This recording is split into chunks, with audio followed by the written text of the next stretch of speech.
don't think so, but I'm not happy that Israel's going out now. There was one rocket that I guess was fired overboard. It was after the time limit, and it missed its target. And now Israel's going out. These guys got to calm down. Ridiculous. I didn't like plenty of things I saw yesterday. I didn't like the fact that Israel unloaded right after we made the deal. They didn't have to unload. And I didn't like the fact that the retaliation was very strong. But in all fairness, Israel unloaded a lot. And now I hear Israel just went out because they felt it was violated by one rocket that didn't land anywhere. That's not what we want, I'll tell you. And I'm telling you, I'm not happy about that, Israel, either. All I do is play both sides. I'm going now, as you know, to NATO. Some of you are going with me, and I think it's going to be successful. We'll see. I'll let you know. Are you going to see the agreement? It's a new dawn in the Middle East, thanks to the agreement you managed to achieve. What are your future plans for the region, for Saudi Arabia, Israel, Gaza, the hostages? Look, you're asking me about women in the Middle East. It's getting a lot better. Things are happening at a high level.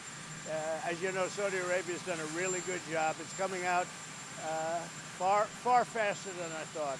So we're very happy about what's happening with women in the Middle East. No, I'm talking about a new dawn in the Middle East that you managed to achieve last night. Yeah. The region is going to a new place with this agreement. Can you tell us what's your future plans for Gaza, for the hostages? Yeah. It's a new dawn. I appreciate the question. You're very nice. Who are you? Thank you. I'm Neria Kraus from Israeli Channel 13 News. Well, we have to have Israel calm down because they went on a mission this morning. I got to get Israel to calm down now. Did you get to speak with the Prime Minister? Did you talk to Prime Minister Netanyahu last night? I speak to everybody. You urge both sides not to violate the ceasefire, but reports coming from the region suggest that the sides accuse each other for violating the ceasefire. So I think they both violated it. I'm not sure they did it intentionally. They couldn't rein people back. I don't like the fact that Israel went out this morning at all, and I'm going to see if I can stop it. So as soon as I get away from you, I'm going to see if I can stop it, okay? Have you spoken to him this morning? How confident are you that Iran is completely demolished? I think it's been completely demolished. I think the reason we're here is because those pilots, those B-2 pilots, did an unbelievable job. And you know, the fake news, like CNN in particular, they're trying to say, well, I agree that it was destroyed, but maybe not that destroyed. You know what they're doing? They're really hurting great pilots that put their lives in the line. CNN is scum, and so is MSDNC. They're all, and frankly, the networks aren't much better. It's all fake news, but they should not have done that. Those pilots hit their targets. Those targets were obliterated, and the pilots should be given credit. They're not after the pilots, they're after me. They want to try and demean. Do you believe that Iran can rebuild its nuclear program? No, Iran will never rebuild its nuclear. From there? Absolutely not. That place is under rock. That place is demolished. The B-2 pilots did their job. They did it better than anybody could even imagine. They hit late in the evening. It was dark with no moon, and they hit that target with every one of those things, and that place is gone.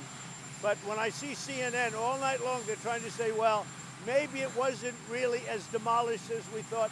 It was demolished. You take a look at the pinpricks, and you see that place is gone. And I will say, I think CNN ought to apologize to the pilots of the B-2s. I think that MSDNC ought to apologize. I think these guys really, these networks and these cable networks are real losers. You really are. You're real losers.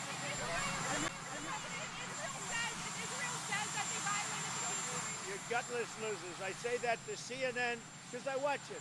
I have no choice. I got to watch that garbage. It's all garbage. It's all fake news. But I think CNN is a gutless group of people, and the people that run it, nobody even knows it's been sold so many times, but the people that run it ought to be ashamed. MSDNC, a guy named Brian Roberts, he heads it. He's a disgrace. He's a weak, pathetic disgrace. Israel says that Iran violated the peace agreement and the ceasefire agreement. Do you believe that Iran is still committed to peace? Yeah, I do. They violated it, but Israel violated it too. Are you questioning if Israel is committed? Israel, as soon as we made the deal, they came out and they dropped a load of bombs, the likes of which I've never seen before. The biggest load that we've seen. I'm not happy with Israel. You know, when I say, okay, now you have 12 hours You don't go out in the first hour and just drop everything you have on them. So I'm not happy with them. I'm not happy with Iran either. But I'm really unhappy if Israel's going out this morning because of one rocket that didn't land, that was shot, perhaps by mistake, that didn't land. I'm not happy about that. You know what? We basically have two countries that have been fighting so long and so hard that they don't know what the they're doing. Do you understand that? Do you have to respond to Iran on this?